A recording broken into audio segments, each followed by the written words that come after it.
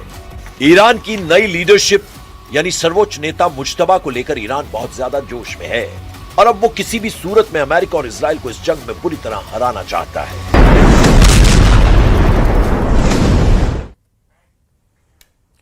Israel ने Iran पर cluster बमों से हमलों के आरोप लगा दिए हैं। प्रधानमंत्री नेतन्याहू ने धमकी दी है कि ईरान के खिलाफ अब हड्डी तोड़ हमले किए जाएंगे।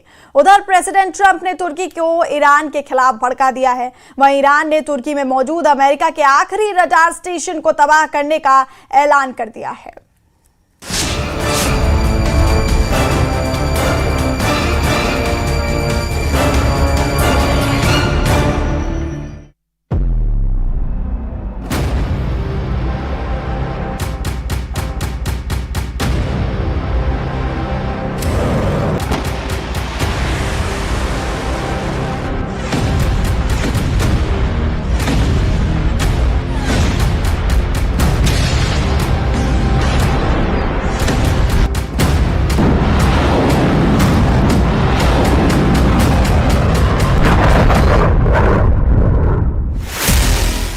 नेतन्याहू ने माना युद्ध अभी खत्म नहीं हुआ।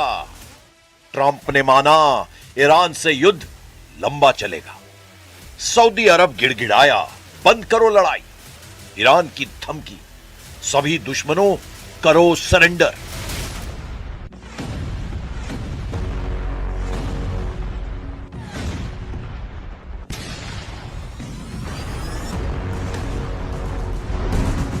युद्ध ईरान में तख्ता पलट करने के लिए भड़काया गया, लेकिन तख्ता पलट तो दूर की बात है, ईरान घमंड तोड़ने पर उतर आया है। ईरान ने ऐलान किया है कि पूरी दुनिया ही क्यों ना उसके खिलाफ हो जाए, वो अमेरिका, इजराइल और उनका साथ दे रहे देशों को फोड़ना बंद नहीं करेगा। हकीकत भी यही है कि ईरान को जहां मौका मिल रहा है वो धमाकों से अपने बदले का एहसास करा रहा है। यह बहरीन में ईरान का तांडव है। यह इजराइल के हाइफा में ईरान की मिसाइलों की फायर पावर है। यह इराक के इरबिल में अमेरिकी सैन्य अड्डों पर ईरान का ढाया कहर है। यह तुर्की में अमेरिकी सैन्य अड्डों पर ईरान का धमाका है। ईरान ने साफ कर दिया है कि समझौते की कोई गुंजाइश नहीं है। खून का बदला खून से लिया जाएगा। सुप्रीम लीडर अली खामनेई की मौत का हिसाब सुपर पावर को देना ही होगा। ईरान की तरफ से कहा गया कि उस पर समझौते का दबाव बनाया जा रहा है। ट्रंप ने कई देशों को इस मिशन में लगा रखा है, लेकिन समझौते का कोई सवाल नहीं।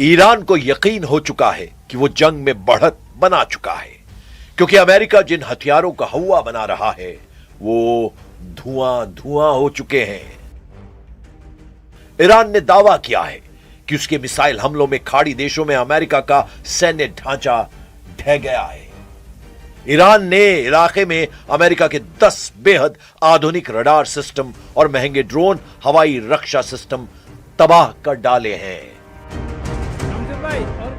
कतर, यूएई, बहरीन, सऊदी अरब जैसे देशों पर हमलों की वजह यही रही है।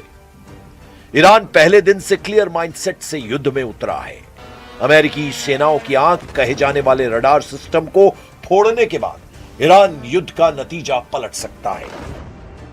लेकिन अभी ईरान को सबसे जरूरी और मुश्किल मिशन कंप्लीट करना है। ईरान के करीब अब सिर्फ तुर्की में ट्रंप का रडार सही सलामत है, इसीलिए ईरान ने तुर्की की तरफ मिसाइलों का रुख कर रखा है। तुर्की के मालात्या स्टेट में अमेरिका का कुरेशिक रडार स्टेशन है। यूएस आर्मी का ANTPY-2 रडार सिस्टम यहां लगा हुआ है, जो high resolution ballistic missile tracking radar है। यहीं पर थाड यानी terminal high altitude area defence के साथ नेटो की बैलिस्टिक मिसाइल डिफेंस की सिक्योरिटी लेयर है। 2012 से ऑपरेट हो रहे इस स्टेशन से हजारों किलोमीटर दूर फायर की गई मिसाइलों का पता लगाया जाता है। इसे ऐसे समझा जा सकता है कि तुर्की का रडार स्टेशन ही अब अमेरिका की आखिरी उम्मीद है। ईरान ने अगर इसे ढहा दिया तो ट्रंप के पास ईरान की मिसाइलों को रोक पाने का कोई हथियार नहीं बचेगा। ऐसे वक्त में जब लड़ाई दिन ब दिन भीषण हो रही है, जब नेतन्याहू मान रहे हैं कि ईरान की हड्डियां टूट चुकी हैं, लेकिन हौसला बरकरार है। שלנו להביא את העם האיראני לפרוק את עול העריצות, בסופו של דבר זה תלוי בו, אבל אין ספק שבפעולות שנעשו עד עכשיו אנחנו שוברים להם את העצמות, ועוד ידנו נטויה. जब युद्ध भयानक दौर में है, जब बारूदी कोहराम एशिया से यूरोप तक फैल गया है, जब ईरान, इजराइल, अमेरिका खूनी दुश्मनी निभा रहे हैं, तब ट्रंप अचानक ऐसे लीडर पर भड़क उठे जिसे अमेरिका दोस्त मानता है। ट्रंप का दिमाग तुर्की पर गर्म हो गया है। ट्रंप ने एर्दोआन को ललकारा है, उन्हें फटकारा है। ट्रंप उन्हें युद्ध में कूद जाने के लिए उकसा रहे हैं, क्योंकि ईरान ने पहले ही तुर्की पर मिसाइलों की बौछार कर रखी है। अब उन्हें ट्रंप ने भी टेंशन दे दी है, जबकि तुर्की किसी भी तरह युद्ध में उतरने के लिए तैयार नहीं है। तुर्की ने ईरान के हमलों के बाद नेटो की तरफ मदद की गुहार लगाई थी। एर्दोआन अकेले ईरान से युद्ध का जोखिम लेने के लिए तैयार नहीं है। In today's incident, we are again reminding Iran that they are not supposed to insist and repeat wrongdoings. We are going to discuss the developments with our NATO and other allies and will take necessary measures to increase our security and take extra measures. इसकी वजह कहीं युद्ध में Iran का bounce back करना तो नहीं, क्योंकि इजराइल ने पूरा दम लगा दिया है। अमेरिका ने सारे हथियारों को आजमा लिया है। खाड़ी देशों की जितनी ताकत थी सब झोंक चुके हैं, जिससे जितना बन पड़ा है वो ईरान को उतने तरीके से मार रहा है। ईरान का इकबाल कायम है। ईरान की मिसाइलें ताबड़तोड़ जवाब दे रही हैं। ईरान के शाहिद ड्रोन युद्ध का रुख पलट रहे हैं। युद्ध की टाइमलाइन बड़ी होती जा रही है।